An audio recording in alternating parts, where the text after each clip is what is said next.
Hello friends, എല്ലാവർക്കും good morning. അപ്പോൾ പത്തനംതിട്ട ഇന്നത്തെ ഒരു സൂപ്പർ ഹിറ്റ് വിശേഷത്തിലേക്ക് എല്ലാവർക്കും സ്വാഗതം. അങ്ങനെ നമ്മുടെ നയന മനസ്സിൽ ചിന്തിക്കുകയാണ്, ഈ മുത്തശ്ശന് ശരിക്കും ദേഷ്യമുണ്ടോ?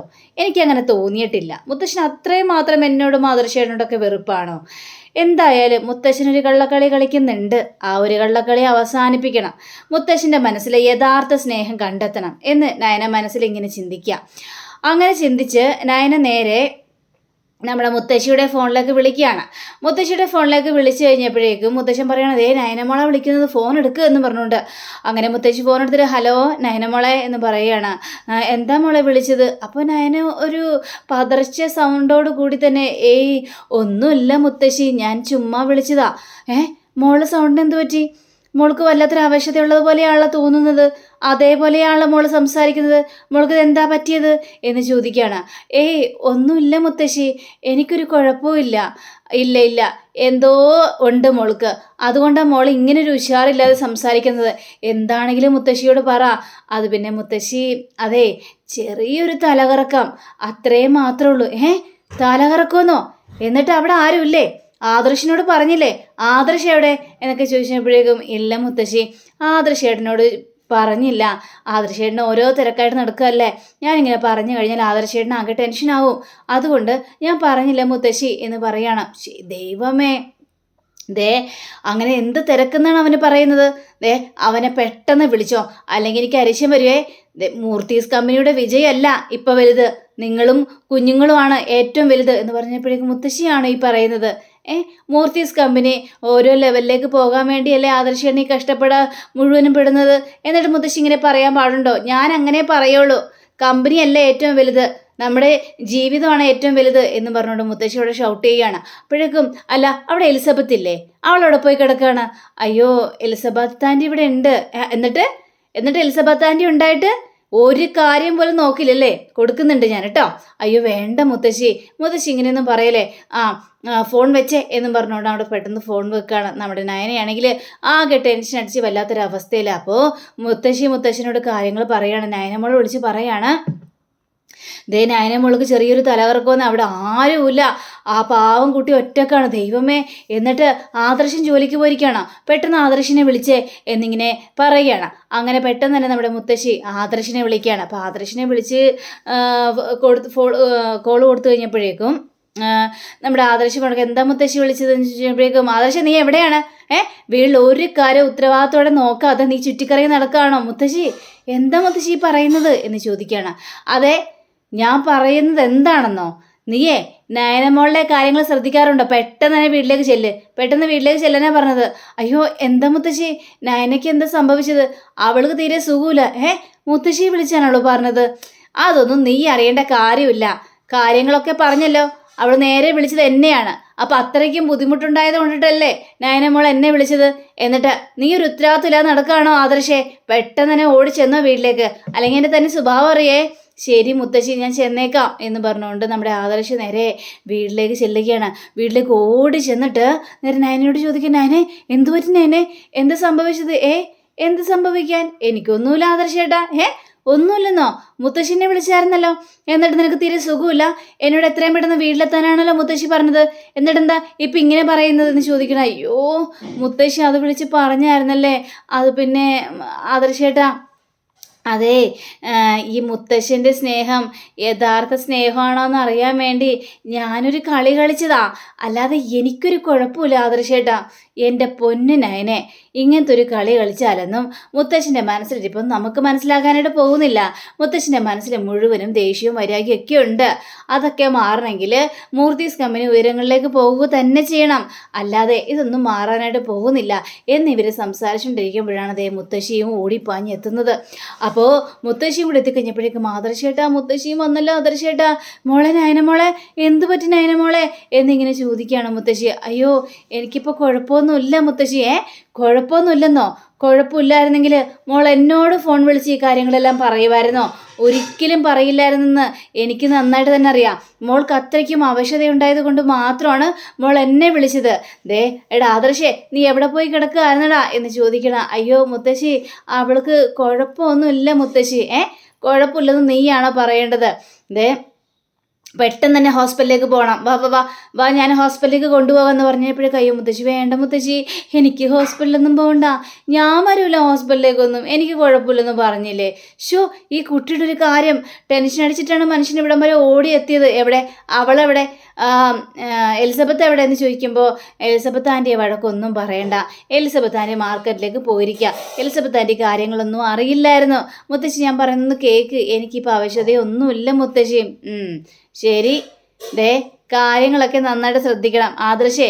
ഇതിൻ്റെ പിന്നാലെ ഓരോ സമയങ്ങളും ഓടുന്ന സമയം കൊണ്ട് നയനയുടെ കാര്യം കൂടി ശ്രദ്ധിക്കണം. പറഞ്ഞാൽ മനസ്സിലായോ നീയാ എന്ന് പറയുകയാണ്. ശരി മുത്തശ്ശി, എനിക്ക് മനസ്സിലായ കാര്യങ്ങൾ. അങ്ങനെ മുത്തശ്ശി നേരെ അങ്ങോട്ട് മാറി നിൽക്കുക. അങ്ങനെ മാറി നിന്ന് കഴിഞ്ഞിട്ട് മുത്തശ്ശി നേരെ മുത്തശ്ശൻ്റെ ഫോണിലേക്ക് വിളിക്കുകയാണ്. മുത്തശ്ശനാണെങ്കിൽ അതിലേറെ വെപ്രാളപ്പെട്ട് നിൽക്കുന്ന ഒരു സമയമായിരുന്നു. അങ്ങനെ ഫോൺ എടുത്ത് ഇങ്ങനെ ഫോൺ എടുക്കണം. എന്തായുടെ കാര്യങ്ങളൊക്കെ നയനമോൾക്ക് എങ്ങനെയുണ്ടെന്ന് ചോദിച്ചപ്പോഴേക്ക് ഇദ്ദേഹം പേടിക്കണ്ട, നയനയ്ക്ക് ഒരു കുഴപ്പമില്ല. അപ്പോഴേക്ക് നയന ആവാശത്തേക്ക് വരിക. അപ്പം നയന ശ്രദ്ധിക്കുകയാണ് മുത്തശ്ശി ആരെയാണ് ഫോൺ ചെയ്യുന്നതെന്ന്. അപ്പോൾ ഇങ്ങനെ പറഞ്ഞപ്പോഴേക്ക് നയനമോൾക്ക് ഒരു കുഴപ്പമില്ലെന്നേ. നയനമോളിപ്പോൾ ഹാപ്പിയാണ്, സന്തോഷത്തോടെ ഇരിക്കുന്നു എന്നും പറഞ്ഞുകൊണ്ട് ഇങ്ങനെ തിരിഞ്ഞ് നോക്കാൻ നേരത്തെ നയനയെ കാണുകയാണ്. പെട്ടെന്ന് മുത്തശ്ശി അവിടെ ഫോൺ കട്ടാക്കുകയാണ്. അപ്പോൾ നയന അവിടെ ചെന്നിട്ട് മുത്തശ്ശി ആരോടാ മുത്തശ്ശി ഫോൺ സംസാരിച്ചത്? മുത്തശ്ശി എന്താ എന്നെ കണ്ടു കഴിഞ്ഞപ്പോഴേക്കും പെട്ടെന്ന് ഫോൺ കട്ടാക്കിയതെന്ന് ചോദിച്ചപ്പോൾ ഞാൻ മോളെ കണ്ടുകൊണ്ട് കട്ടാക്കിയൊന്നല്ല, അത് ഞാൻ ഫോണിൽ സംസാരിച്ച് കഴിഞ്ഞായിരുന്നു, അതുകൊണ്ടാണ് കട്ടാക്കിയത്. അല്ല മുത്തശ്ശിയെ ആരാ വിളിച്ചത്? അത് പിന്നെ ആദർശമോൻ്റെ ആദർശേട്ടൻ്റെ, അത് പിന്നെ ആദർശമോൻ്റെ അമ്മയെ ദേവിയാനിയെ. ഓഹോ അത് ശരി, അമ്മയാണോ വിളിച്ചത്? അതേ മോളെ, ഞാൻ ദേവയാനിയെ വിളിച്ചത്. എന്നിട്ട് എന്താ മുത്തശ്ശി എൻ്റെ കയ്യിലേക്ക് ഫോൺ തരാഞ്ഞത്? മുത്തശ്ശി എന്തിനാ പെട്ടെന്ന് ഫോൺ കട്ടാക്കിയത്? അത് പിന്നെ ദേവയാനിയാ ഫോൺ അവിടെ കട്ടാക്കിയത്. അവൾക്ക് എന്തെങ്കിലും തിരക്കൊണ്ട് വേറെ കൂടുതൽ വിശേഷങ്ങളൊന്നും ചോദിച്ചില്ല, മോൾക്ക് എങ്ങനെയുണ്ടെന്ന് മാത്രമേ ചോദിച്ചുള്ളൂ, അല്ലാതെ കൂടുതൽ വിശേഷങ്ങളൊന്നും ചോദിച്ചില്ല എന്ന രീതിയിൽ തന്നെ സംസാരിക്കുകയാണ്. ഓ അത് ശരി, അപ്പം അങ്ങനെയാണല്ലേ, അതെ അങ്ങനെ തന്നെയാ എന്ന് പറഞ്ഞുകൊണ്ട് മുത്തശ്ശി നിൽക്കുമ്പോഴാണ് നമ്മുടെ എലിസബത്ത് വരുന്നത്. അപ്പോൾ എലിസബത്തിനെ കണ്ടു കഴിഞ്ഞപ്പോഴേക്കും എലിസബത്തെ നീ എവിടെ പോയി കിടക്കായിരുന്നു? മോൾക്ക് തിരെ ആവശ്യത ഏത് കണ്ടില്ലായിരുന്നോ? എന്നെ ഫോൺ വിളിച്ചാണ് കാര്യങ്ങളെല്ലാം പറഞ്ഞത്. അയ്യോ അമ്മേ, അതിന് ഞാൻ പോകുമ്പോഴൊന്നും മോൾക്ക് ഒരു കുഴപ്പമുണ്ടായിരുന്നില്ലല്ലോ, മോൾ ഉഷാറായിരുന്നല്ലോ, പിന്നെന്താ പ്രശ്നം? എന്നാലും എലിസബത്തെ പോകുമ്പോഴൊക്കെ മോളുടെ കാര്യങ്ങളെല്ലാം ശ്രദ്ധിക്കണം. നീയല്ലേ ഹോം നേഴ്സ്, നീ വേണം ശ്രദ്ധിക്കാനായിട്ട്. മോളങ്ങനെ ഒരു കാര്യവും ആരോടും തുറന്നു പറയാനായിട്ട് പോകുന്നില്ല. അപ്പം നീ വേണം കാര്യങ്ങളുടെ കിടപ്പുകളെല്ലാം മനസ്സിലാക്കാനായിട്ട്. പറഞ്ഞ മനസ്സിലായോ? ഓ ശരി എന്ന് പറയുകയാണ്. അങ്ങനെ നമ്മുടെ നയന പറയാണ്, മുത്തശ്ശി എനിക്ക് മുത്തശ്ശനെ കാണാനായിട്ട് വല്ലാത്തൊരു ആഗ്രഹം തോന്നുന്നു. അങ്ങനെ ആഗ്രഹം തോന്നുകയാണെങ്കിൽ മോൾക്ക് ആ വീട്ടിലേക്ക് വന്നാൽ എന്താ പ്രശ്നം? എന്തെങ്കിലും കുഴപ്പമുണ്ടോ? അതല്ല മുത്തശ്ശി, ആദർശേട്ടൻ പറഞ്ഞിട്ടാ. ആദർശേട്ടൻ പറഞ്ഞു ഇനി മുത്തശ്ശൻ്റെ പിണക്കമെല്ലാം മാറ്റിയിട്ട് വേണം ആ കുടുംബത്തിലേക്ക് കയറി ചെല്ലാനെന്ന്. അങ്ങനെ ചെന്നാൽ മാത്രമേ അവിടെ സന്തോഷവും സമാധാനവും ഒക്കെ ഉണ്ടാവുള്ളൂ. ആദർശേട്ടൻ ഒരു വാക്ക് തന്നിരിക്കുകയാണല്ലോ, അപ്പോൾ ആ ഒരു വാക്ക് പാലിച്ചിട്ട് വേണം ആ വീട്ടിലേക്ക് കയറി ചെല്ലാനെന്നാണ് പറഞ്ഞിരിക്കുന്നത്. അപ്പോൾ ആദർശേട്ടൻ പറഞ്ഞാലും കാര്യമുണ്ട്, സന്തോഷത്തോടു കൂടി തന്നെ വേണം അങ്ങോട്ട് കയറാനായിട്ട്. അപ്പോൾ പിന്നെ എന്ത് ചെയ്യാനാണ് മോളെ, മുത്തശ്ശനെ കാണാനായിട്ട് ഒരു വഴിയില്ലല്ലോ. അപ്പോൾ മുത്തശ്ശൻ അത്രയ്ക്കും അരിശമാണല്ലേ എന്നോടും മാതൃശേട്ടനോടും? ഞങ്ങളുടെ മുഖം കാണുന്നത് പോലും മുത്തശ്ശന് തീരെ താല്പര്യമില്ലാത്ത കാര്യമാണോ? എന്ത് ചെയ്യാനാണ്, വയസ്സായി വരുന്തോറും അദ്ദേഹത്തിന് ഓരോ വാശികളും കൂടി വരികയല്ലേ. അപ്പോൾ നമുക്ക് കൂടുതലൊന്നും പറയാനായിട്ട് പറ്റില്ല. എങ്ങനെയും മുത്തശ്ശനെ കാണുമെന്നൊക്കെ എനിക്ക് ആഗ്രഹമുണ്ട്. മുത്തശ്ശൻ എൻ്റെ മുഖത്തേക്ക് നോക്കണ്ട, എനിക്ക് മുത്തശ്ശനെ കാണാമല്ലോ, മുത്തശ്ശൻ്റെ മുഖത്തേക്ക് നോക്കാമല്ലോ, ആ ഒരു സന്തോഷം മാത്രം മതി. നമുക്കെന്തെങ്കിലും വഴി ഉണ്ടാക്കാം മോളെ. മുത്തശ്ശി ഒന്ന് ആലോചിക്കട്ടെ, ഇപ്പം ഞാൻ പോവാണ് എന്നും പറഞ്ഞുകൊണ്ട് യാത്ര പറഞ്ഞിട്ട് നമ്മുടെ മുത്തശ്ശി അവിടുന്ന് പോവുകയും ചെയ്യാണ്. നയനയാണെങ്കിൽ ഈ കള്ളത്തരം ഞാൻ പൊളിച്ചടുക്കും, മുത്തശ്ശനെ ഞങ്ങളോട് നല്ല സ്നേഹമുണ്ട്, അതില്ലെന്ന് അഭിനയിക്കുകയാണ്, എനിക്കറിയാം കള്ളത്തരം പൊളിച്ചടുക്കാനായിട്ട് എന്ന് നയന ഇങ്ങനെ ചിന്തിക്കുകയാണ്. അങ്ങനെ പിന്നീട് കാണിക്കുന്ന നവ്യാണ്. അപ്പം നവ്യ തൻ്റെ കൂട്ടുകാരിയെ കാണാനായിട്ട് ചെന്നിരിക്കുക. കൂട്ടുകാരിയെ കാണാനായിട്ട് ചെന്ന് കഴിഞ്ഞപ്പോഴേക്കും കാര്യങ്ങൾ പറഞ്ഞൊക്കെ ഓർക്കുന്നുണ്ടോ? നീ പെട്ടെന്ന് തന്നെ ആ മെസ്സേജ് എടുക്കുക, ഏതായാലും ഈ ഒരു പേരിലാണ് കാര്യങ്ങളെല്ലാം പോകുന്നതെന്ന് നീ മനസ്സിലാക്കേണ്ട ആവശ്യമുണ്ടെന്നൊക്കെ ഇങ്ങനെ പറയുകയാണ്. അതുകൊണ്ട് ആ മെസ്സേജ് പെട്ടെന്ന് തന്നെ ആദർശിൻ്റെ ഫോണിലേക്ക് അടക്കണം. ഈ ഒരു പേര് സ്വാഭാവികമായിട്ട് നമ്മുടെ നാട്ടിലൊന്നും ആർക്കും ഇല്ലാത്തതാണ്. പക്ഷേ എന്നാലും ഈ ഡേവിഡിന് പിന്നിൽ, അല്ലാതെ ഡേവിഡിൻ്റെ മുകളിൽ ആരാണ് കളിക്കുന്നതെന്ന് നമുക്ക് കണ്ടെത്തണമല്ലോ. ആ ദൃശ്യേട്ടൻ ഇത് അയച്ചു കൊടുത്തിട്ടുണ്ടെങ്കിൽ ആ ദൃശ്യേട്ടൻ അതിൽ തൂങ്ങിപ്പിടിച്ച് ഇത് ആരാണെന്ന് കണ്ടെത്തിക്കോളൂന്നേ. ആ ദൃശ്യേട്ടനായാലല്ലോ കഴിവൊക്കെ ഉണ്ട്. ശരി നവിയെ, ഞാൻ ഏതായാലും അയച്ചു കൊടുത്തോളാം. പിന്നെ നിനക്ക് ആ അബിയെ പോലൊരുത്തൻ തന്നെയാണല്ലോ ഇവിടെ കിട്ടിയെന്നൊക്കെ ചോദിച്ചപ്പോഴേക്കും അതെ, എന്ത് ചെയ്യാനാണ്. പക്ഷെ നിനക്കൊരു കാര്യം എന്നെ വീട്ടിൽ പെണ്ണ് കാണാൻ വന്ന ആളാണ് ആദർശേട്ടൻ. അപ്പോഴാണ് ഒരു സ്മാർട്ട്നെസ് കാണിച്ചുകൊണ്ട് അവൻ കയറി വന്നത്. അതുകൊണ്ട് ഞാൻ അവൻ്റെ വിലയിലേക്ക് വീണു പോയത്. അല്ലായിരുന്നെങ്കിൽ നയനയുടെ സ്ഥാനത്ത് ആദർശേട്ടൻ്റെ ഭാര്യയായിട്ട് ഞാനായിരുന്നു കഴിയേണ്ടത്. എന്ത് ചെയ്യാനാണ്, എല്ലാം വിധിയാണ് എന്നൊക്കെ ഇങ്ങനെ പറയാണ്. പക്ഷേ നിനക്ക് മാത്രം എന്തിനാ ഇത്രയും വൃത്തികെട്ടവനൊരുത്തനെ തന്നത് എന്ന് ഞാൻ ആലോചിക്കുകയാണ്. എല്ലാം പാപത്തിൻ്റെ ഇത്, അല്ലാതെ എന്ത് ചെയ്യാനാ. നയനയ്ക്ക് അവളുടെ സ്വഭാവത്തിനനുസരിച്ച് തന്നെ അവൾക്ക് നല്ലൊരു ഭർത്താവിനെ തന്നെയാണ് കിട്ടിയിരിക്കുന്നത് എന്നിങ്ങനെ പറയുകയാണ്. ഏതായാലും അവനോട്ടൊരു പണി കൊടുക്കണ്ടേ നബി എന്ന് ചോദിച്ചപ്പോഴും കൊടുക്കണം. അവനിട്ട് ഒരു പണി കൊടുത്തേ മതിയാവുള്ളൂ. അബിയെ ഞാൻ അങ്ങനെ വെറുതെ വിടാനൊന്നും നിശ്ചയിച്ചിട്ടില്ല. എനിക്കിപ്പോൾ ജീവിക്കണമെന്നൊന്നും താല്പര്യമില്ല. പക്ഷെ ഞാൻ മരിക്കുന്നതിന് മുമ്പ് തന്നെ അവനെനിക്ക് തകർക്കണം. എൻ്റെ നയനെയും അതേപോലെ തന്നെ ആദർശേട്ടനെയൊക്കെ രക്ഷപ്പെടുത്തണം. എൻ്റെ നന്ദുവില്ലേ, എൻ്റെ പുന്നാരനിയത്തി, അവള് ഈ അബിയെ കൊണ്ടേ നല്ല തല്ലിച്ചതച്ചതാ അന്ന് കള്ളക്കെടുത്ത് കേസിൽ. പക്ഷേ ഇനിയൊരവസരം അങ്ങനെ വരികയാണെങ്കിൽ ഞാൻ പറയും നന്ദുവിനോട്, അവനെ പിടിച്ചകത്തിട്ട് അവൻ്റെ എല്ലൊടിക്കാനായിട്ട്. ആ ഒരു ദേഷ്യം എനിക്ക് അവനോടുണ്ട് എന്ന് പറയാണ്. ശരി എങ്കിൽ പിന്നെ ഞാൻ പൊയ്ക്കോട്ടെ, നീ ഏതായാലും ഞാൻ പറഞ്ഞതുപോലെ തന്നെ ആ ഒരു മെസ്സേജ് അയച്ചു കൊടുത്തേക്ക് എന്ന് പറയുകയാണ്. അങ്ങനെ ഈ നവിയുടെ കൂട്ടുകാരിയാണെങ്കിൽ ആ ഒരു മെസ്സേജ് ആദർശിൻ്റെ ഫോണിലേക്ക് അയച്ചു കൊടുക്കുക. അപ്പോൾ ആദർശിന് ആ ഒരു മെസ്സേജ് വരികയും ചെയ്യാണ്. ആദർശ് ആ മെസ്സേജ് മാളവികയെ കാണിക്കുകയാണ്. മാളവിക ഇത് കണ്ടോ, ഒരു അജ്ഞാത മെസ്സേജാണ് വന്നിരിക്കുന്നത്. ഇതിൽ എന്താ എഴുതിയിരിക്കുന്നത്, കിങ് കോബ്ര. അപ്പോൾ ഈ യഥാർത്ഥ അതിൻ്റെ ഇത് വില്ലൻ കിങ് കോബ്രയാണെന്നാണ് പറയുന്നത്. ഇങ്ങനൊരു പേര് യാഥാർത്ഥ്യം ആയിരിക്കാനാണ് സാധ്യത. ഈ കിങ് കോബ്ര എന്ന് പറയുന്നത് രാജവെമ്പാല, പാമ്പുകളുടെ രാജാവ്, തലപ്പത്തിരിക്കുന്നവൻ, അതാണല്ലോ അതിൻ്റെ അർത്ഥങ്ങൾ സൂചിപ്പിക്കുന്നത്. അപ്പോൾ ഇതാരാണെന്ന് നമുക്ക് കണ്ടെത്തണം. ഈ കിങ് കോബ്ര ആരാണ്, അതാണ് നമുക്ക് കണ്ടെത്തേണ്ടത്. പക്ഷേ സാറേ ഈ അജ്ഞാത മെസ്സേജ് അയക്കുന്നത് ആരാണെന്ന് എനിക്ക് മനസ്സിലാവാത്തത്. അതാരായാലും നമ്മുടെ നന്മ വിചാരിച്ചുകൊണ്ടായിരിക്കും ഇവർ ഈ മെസ്സേജ് അയക്കുന്നത്. എന്തായാലും ഈ ഒരു കാര്യം നമ്മൾ ശ്രദ്ധിച്ചാൽ മതിയാവുള്ളൂ. സാറ് വേണ്ട വിധത്തിൽ എന്നോട് കാര്യങ്ങളെല്ലാം പറഞ്ഞാൽ മതി, ഞാൻ ചെയ്തോളാം. പക്ഷേ അതിനേക്കാളുപരി മാളവികയെ തന്നെ ശ്രദ്ധിക്കേണ്ട കാര്യങ്ങളുണ്ട്. ഞങ്ങൾ മൂലം മാളവികയ്ക്ക് ഒരു ആപത്തും വരാനായിട്ട് പാടില്ല. മാളവികയുടെ ഭർത്താവ് നല്ല ധൈര്യപൂർവ്വം തന്നെയാണ് മാളവിയെ ഇങ്ങോട്ട് പറഞ്ഞിട്ടത്. അപ്പം ഞങ്ങളെ വിശ്വസിച്ചിട്ടാണ് മാളവിയുടെ ഭർത്താവ് ഇങ്ങനൊരു കാര്യം ചെയ്തിരിക്കുന്നത്. അപ്പോൾ മാളവികയെ സൂക്ഷിക്കണം സാറേ. ആ കാര്യത്തെക്കുറിച്ച് ഓർത്തൊന്നും പേടിക്കേണ്ട ആവശ്യമൊന്നുമില്ല. വേണ്ട വിധത്തിൽ ഞാൻ ചെയ്തോളാം സാറേ. ഏതായാലും ഞാൻ പുറപ്പെട്ടിറങ്ങി. അപ്പോൾ ഇതിൻ്റെ പിന്നിൽ ആരാ കളിച്ചതെന്ന് എനിക്ക് കണ്ടെത്തണമല്ലോ, അത്രയും മാത്രമേ ഞാൻ ഉദ്ദേശിക്കുന്നുള്ളൂ എന്ന് പറഞ്ഞുകൊണ്ട് മാളവിക അവിടെ നിന്ന് പോവുകയാണ്. അങ്ങനെ പിന്നീട് കാണിക്കുന്നത് ഈ അബിയുടെ കുഞ്ഞ് ചന്തുമോളും അതായത് ആ കുഞ്ഞും കൂടി, നവിയുടെ കുഞ്ഞും കൂടി ഇരുന്നിങ്ങനെ കളിച്ചുകൊണ്ടിരിക്കുക. അപ്പോൾ അബി അങ്ങോട്ട് റൂമിലേക്ക് കയറി വന്നു കഴിഞ്ഞപ്പോഴേക്കും ഈ ഒരു കൊച്ചിങ്ങനെ കളിച്ചുകൊണ്ടിരിക്കുന്ന കാണുന്നത് കണ്ടു കഴിഞ്ഞപ്പോഴേക്കും ഈ നശിച്ച കുഞ്ഞെന്തിനാ ഇവിടെ കയറിയിരിക്കുന്നത് എന്ന് ചിന്തിക്കുകയാണ്.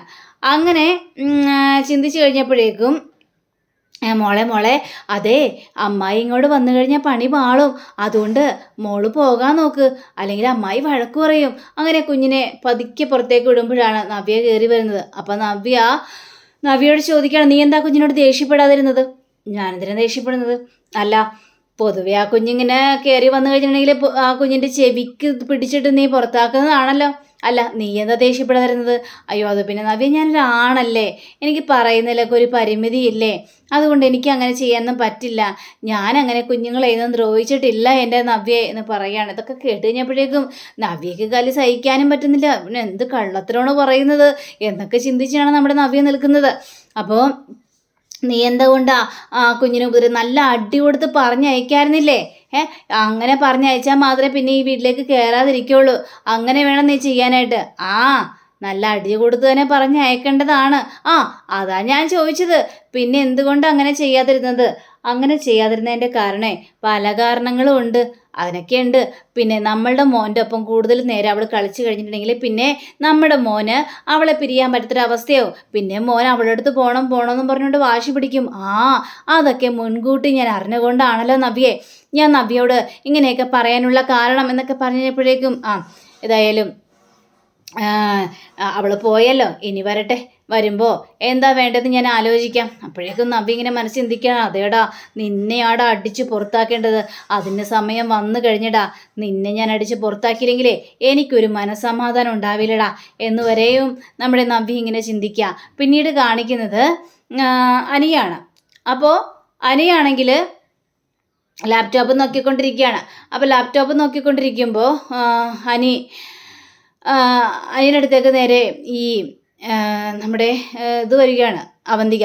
അപ്പോൾ അവന്തിക വന്നിട്ട് ചോദിക്കുകയാണ്, അനിയേട്ടൻ ഇപ്പോൾ ഭയങ്കര തിരക്കാണല്ലോ അനിയേട്ടാ, ഇതെന്ത് അനിയേട്ടനൊന്ന് സംസാരിക്കാൻ പോലും പറ്റുന്നില്ല, അത്രയ്ക്കും ബിസിയാണല്ലോ അനിയേട്ടന് എന്ന് ചോദിക്കുമ്പോൾ അത് പിന്നെ ബിസിയാണ്, ഞാനിപ്പോൾ MD ആയിട്ടിരിക്കുകയാണല്ലേ, അപ്പോൾ അതിൻ്റെതായ ബിസി എനിക്ക് ഉണ്ടാവുമല്ലോ. പിന്നെ അത് മാത്രമല്ല ഞാനിത് ഓരോ കണക്കിനാണ് ഇതെല്ലാം ചെയ്യുന്നത്, അതിനിടയ്ക്ക് സംസാരിക്കാനോ പിടിക്കാനോ ഒന്നും സമയം കിട്ടാത്തൊരവസ്ഥയിലാണ്.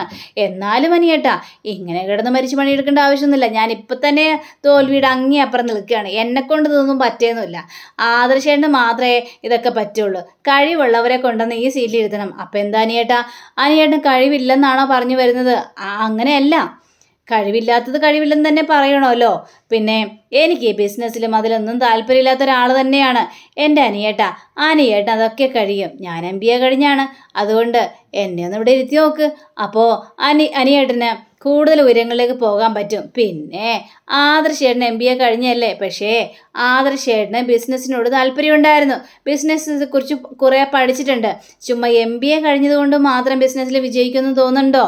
ഇതിന് എക്സ്പീരിയൻസ് ആണ് ആവശ്യം, എക്സ്പീരിയൻസ് ഉണ്ടെങ്കിൽ മാത്രമേ നമ്മൾ ഈ കാര്യത്തിൽ വിജയിക്കാനായിട്ട് സാധിക്കുള്ളൂ, ആ കാര്യം കൂടി ഒന്ന് ചിന്തിക്കണമെന്നൊക്കെ അവിടെ പറയുകയാണ് നമ്മുടെ അനി. അപ്പോൾ ഇതൊക്കെ കേട്ട് കഴിഞ്ഞപ്പോഴേക്കും എനിക്ക് കാര്യങ്ങളെല്ലാം മനസ്സിലായി, എനിക്ക് അനിയേട്ടൻ്റെ ഒപ്പം ഒന്ന് ചുറ്റിക്കറങ്ങാനൊക്കെ ആഗ്രഹം ഉണ്ടായിരുന്നു, എൻ്റെ പൊന്നു മോളെ ഞാനിപ്പോൾ അതിനോട് ആഗ്രഹിക്കുന്നില്ല, പിന്നെ നിന്നെ എൻ്റെ കൂട്ടാനും ഞാൻ ആഗ്രഹിക്കുന്നില്ല, ഞാൻ കുറച്ച് നാളിതിങ്ങനെ നോക്കിയിട്ടും എനിക്ക് പറ്റില്ലെങ്കിൽ ഞാൻ ഇപ്പം തന്നെ അങ്ങോട്ട് ഇറങ്ങിപ്പോവും. പിന്നെ ഇറങ്ങിപ്പോകാത്തതിൻ്റെ ഇപ്പോൾ കാരണം എന്നാണെന്നറിയാവോ, എന്നോട് മുത്തശ്ശൻ കുറേ കാര്യങ്ങളെല്ലാം പറഞ്ഞായിരുന്നു, അതേപോലെ തന്നെ ആദർശേട്ടനും പറഞ്ഞായിരുന്നു നീ ബിസിനസ് ഇട്ട് ഇറങ്ങി പോകരുത്, അങ്ങനെയാണെങ്കിൽ പുറത്തുനിന്ന് ആരെങ്കിലും കൊണ്ട് നിർത്തും, അത് നമ്മളുടെ കമ്പനിക്ക് ദോഷമായിട്ട് മാറും, അതുകൊണ്ട് നീ മാക്സിമം പിടിച്ച് നിൽക്കണമെന്ന് പറഞ്ഞതുകൊണ്ട് മാത്രമാണ് ഞാനിവിടെ നിൽക്കുന്നത്, അല്ലെങ്കിൽ എപ്പോഴേ ഞാനിത് ഉപേക്ഷിച്ച് പോയാനായിരുന്നു, എനിക്ക് കവിത എഴുതി അങ്ങനെ ഇങ്ങനെ നടക്കുന്ന ഒരാളായിരുന്നു ഞാൻ, എന്നെയാണ് ഇപ്പോഴേ MD സ്ഥാനത്ത് കൊണ്ടുവന്ന് പിടിച്ചിരുത്തിയിരിക്കുന്നത്, അപ്പം ഇങ്ങനെയൊക്കെ സംഭവിക്കുള്ളൂ എനിക്കറിയാം, എനിക്ക് ഏതായാലും ഇതിലൊന്ന് മുൻകൈ എടുക്കണമെന്ന് ആഗ്രഹമൊക്കെ ഉണ്ടെന്ന് പറഞ്ഞുകൊണ്ട് നമ്മുടെ അനി അവിടെ നിന്ന് പോവുകയാണ്. പക്ഷേ അവന്തികയുടെ മനസ്സിലിപ്പോൾ വേറെ തന്നെയാണ്, കാരണം എങ്ങനെയെങ്കിലും മൂർത്തീസ് കമ്പനി അടിച്ച് പിരിയണം, അടിച്ച് തകരണം എന്നൊരു ചിന്ത മാത്രമേ നമ്മുടെ ഈ അവന്തികയുടെ മനസ്സിലുള്ളൂ. അങ്ങനെ പിന്നീട് കാണിക്കുന്നത് നമ്മുടെ ഇതിനെയാണ്, അനി നേരെ നന്ദുവിനെ വിളിക്കുക. അപ്പോൾ നന്ദുവിനെ വിളിച്ചു കഴിഞ്ഞപ്പോഴേക്കും നന്ദു എന്താ നന്ദു തിരക്കാണോ എന്ന് ചോദിക്കുമ്പോൾ അനിയേട്ടാ കുറച്ച് തിരക്കാണ്, എന്താണ് നീ വിളിച്ചത് എന്നിങ്ങനെ ചോദിക്കുകയാണ്. അതെ നിന്നോട് കുറച്ച് സ്പെൻഡ് ചെയ്യണമെന്ന് തോന്നി, അതുകൊണ്ടാണ്, എങ്കിലൊരു കാര്യം ചെയ്യ്, ഇന്ന് നമുക്ക് ഡിന്നറുണ്ട്, ഡിന്നറും പോരെ. ഡിന്നറോ? എന്ത് ഡിന്നർ? അത് പിന്നെ ഞാൻ പ്ലാൻ ചെയ്തതല്ല, അത് നമ്മുടെ നവീനേട്ടൻ പ്ലാൻ ചെയ്തതാണ്. നവീൻ എന്തിനാ പ്ലാൻ ചെയ്തത് എന്നിങ്ങനെ ചോദിക്കുകയാണ്. അത് പിന്നെ നവീനേട്ടൻ ഇപ്പോഴൊന്നുമല്ലെന്നേ, ഒരു 2-3 ദിവസമായി, പിന്നെ ഞങ്ങൾ അങ്ങോട്ടും ഇങ്ങോട്ടൊക്കെ സഹായിക്കുന്നുണ്ടല്ലോ, അതിൻ്റെ ട്രീറ്റും കാര്യങ്ങളൊക്കെയാണ് ഈ നടന്നുകൊണ്ടിരിക്കുന്നത്, അല്ലാതെ വേറൊന്നുമല്ല. ഓഹോ അപ്പം അത് ശരി, എന്നിട്ട് നീ എന്നോടൊരു വാക്ക് പോലും പറഞ്ഞില്ലല്ലോ. അയ്യോ അത് പിന്നെ തിരക്കായിരുന്നു കൊണ്ടാണ്, എന്നോട് നവീനും പറഞ്ഞില്ല കാര്യങ്ങളൊന്നും, ഞാൻ നവീനെ കുറച്ച് മുമ്പ് വിളിച്ചതേ ഉള്ളൂ. നവീനേട്ടന് മറന്നു പോയിട്ടായിരിക്കുമെന്നേ. എടാ നീ അതൊന്നും ചിന്തിക്കേണ്ട ആവശ്യമില്ല, നീ ഒരു കാര്യം ചെയ്യ്, നീ എത്രയും പെട്ടെന്ന് ഡിന്നറുള്ള സ്ഥലത്തേക്ക് വാ, നമുക്ക് അവിടെ നിന്ന് സംസാരിക്കാം, എന്നിട്ട് ഭക്ഷണമൊക്കെ കഴിക്കാം. എനിക്ക് താല്പര്യമില്ല, നീ തന്നെ പോയിക്കോ. അതെന്താ പെട്ടെന്ന് നിന്റെ മൂഡ് മാറിയത്? എന്തെങ്കിലും പ്രശ്നമുണ്ടോ? എന്ത് പ്രശ്നം? എൻ്റെ മൂഡൊന്നും മാറിയിട്ടില്ല. ഞാൻ നിന്നോട് തനിച്ച് സംസാരിക്കണമെന്ന് തോന്നി. പക്ഷേ തനിച്ച് സംസാരിക്കേണ്ടത് അങ്ങനെ തന്നെ സംസാരിക്കണമല്ലോ, അല്ലാതെ മറ്റുള്ളവരുടെ മുന്നിൽ വെച്ച് പബ്ലിഷ് ആക്കേണ്ട കാര്യമൊന്നുമില്ലല്ലോ.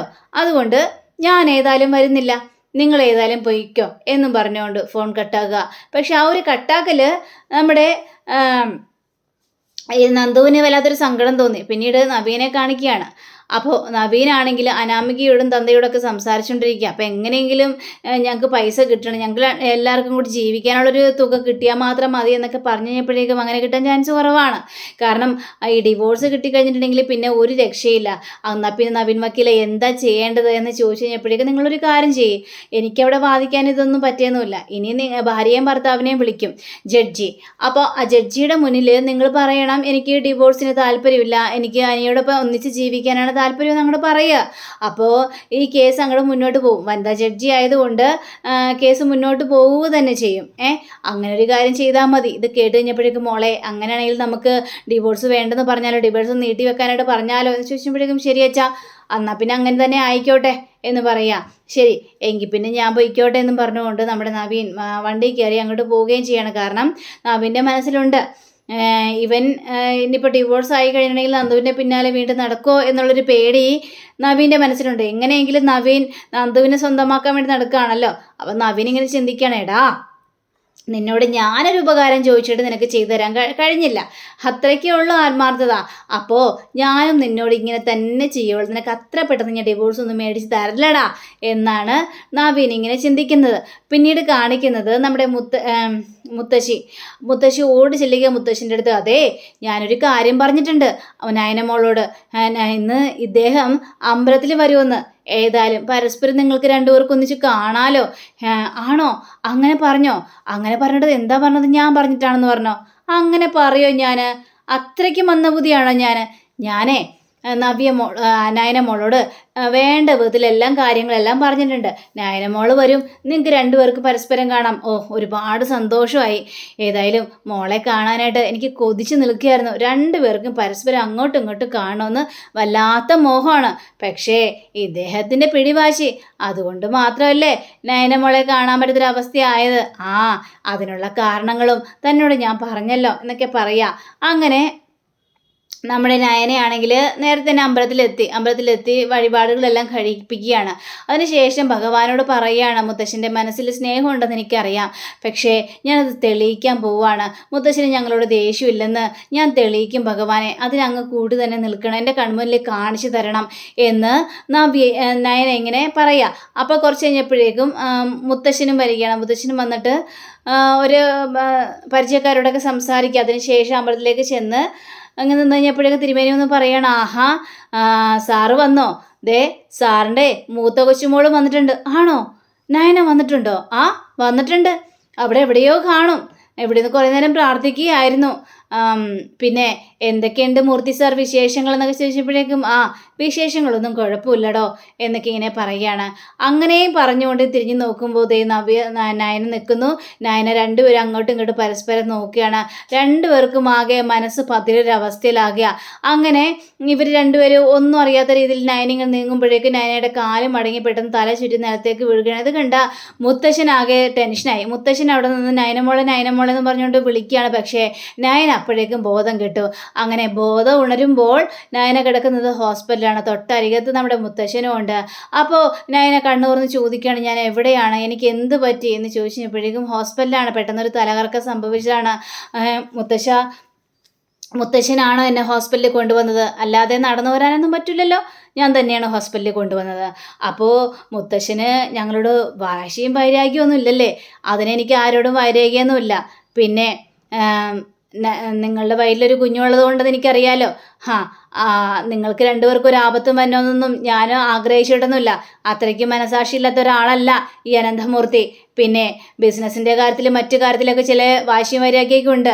അത് അതേപോലെയൊക്കെ തന്നെ നടക്കും എന്ന് വിചാരിച്ച് മറ്റുള്ളവരെ തള്ളിക്കളയാനോ മറ്റുള്ളവർക്ക് ആപത്ത് വരാനോ ഒന്നും ഈ അനന്തമൂർത്തി ആഗ്രഹിച്ചിട്ടില്ല എന്നൊക്കെ ഇങ്ങനെ മുത്തശ്ശൻ പറയാണ്. അപ്പോൾ നമ്മുടെ നയന ഇങ്ങനെ ചിന്തിക്കണം, മുത്തശ്ശൻ്റെ കള്ളക്കളി ഞാൻ പൊളിക്കും മുത്തശ്ശ, അതിനുള്ള കളികളെല്ലാം ഞാൻ ആരംഭിച്ചു കഴിഞ്ഞിരിക്കുകയാണ്.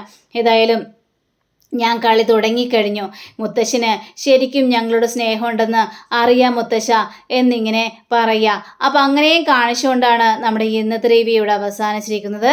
അടുത്ത റിവ്യൂവിനെ കാത്തിരിക്കുക, സബ്സ്ക്രൈബ് ചെയ്യുക. എല്ലാവർക്കും നല്ലൊരു ദിനം ആശംസിച്ചുകൊണ്ട് തന്നെ നമസ്കാരം. താങ്ക് യു സീഗൻ. ബൈ.